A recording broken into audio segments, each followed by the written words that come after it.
And if you allow me, let's discuss the Indian Prime Minister, Indian Prime Minister Narendra Modi. He attended the meeting, the SCO, but he wasn't present at the parade. And also, connected with it, where does India, China stand at the moment, considering that there was a tension between US and India, but after the visuals at the SCO, there's suddenly a friendship statement by Donald Trump to India. Where does India fit in the whole scenario? Well, it is very good news that Prime Minister Modi visited China and attended the SCO summit in Tianjin after a long absence of 7 years, during which there was flaring up of more tensions along the China-Indian border. And despite of the efforts of both China and India to control the situation, the border problem has always been a real issue in China-Indian relations.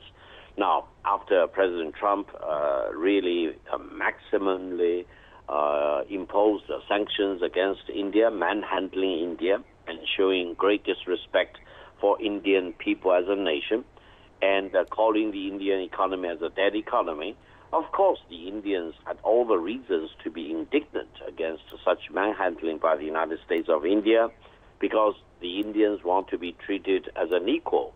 So I think for a while, China and India found some common ground in coming up to coordinate their respective actions of resistance against the maximum bullying and pressure by the United States against both China on the one hand as well as India on the other hand. But now, if you allow me, India recently blamed China of being part of the recent India-Pak skirmish or India-Pak war. And as you've said, that there has been tension between India and China as well.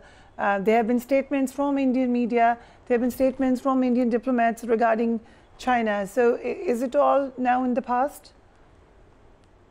Well, I would say China-India relations have never been one-dimensional. It's always multidimensional. The border issue has been here for decades, and it doesn't seem to be very easily to be resolved one way or another. And China will never accept the McMahon line drawn up by a British in 1913 as the border between China and India. So both China and India need to have enough courage and wisdom and vision to solve the border dispute sooner or later, and the sooner the better.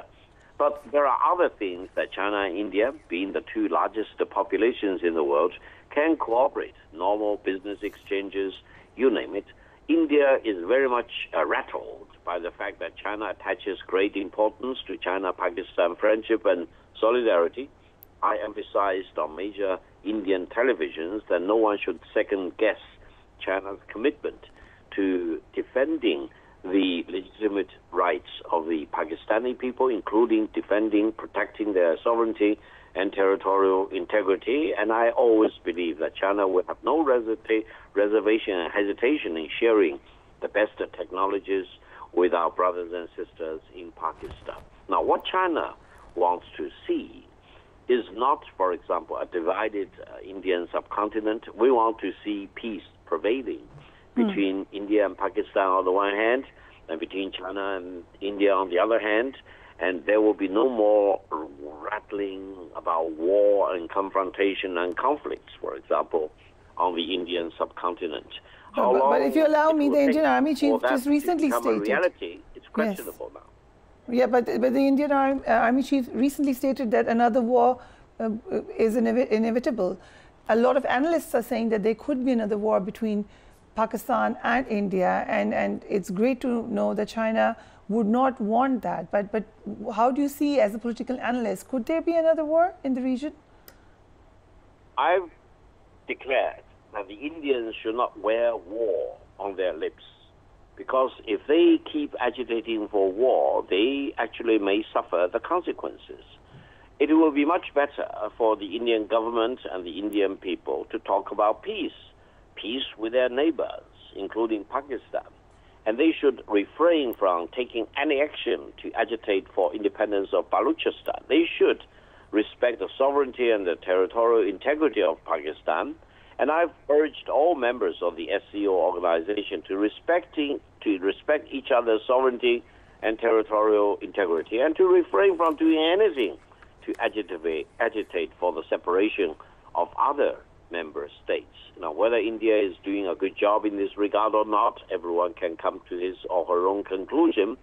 But I think if India agitates for another war, given the solidarity between China and Pakistan, and given China's commitment to defending Pakistan's legitimate interests, including its sovereignty and territorial integrity, I'm afraid India probably will suffer another very miserable defeat, especially involving Air Force, because I think, as far as my understanding about the Pakistani defense, they've achieved a higher level of integration of space, working with China in particular, the sky, that is the Air Force, the ground force, the Navy force, as well as submarines of any kind, and also aided and enabled by data information and AI.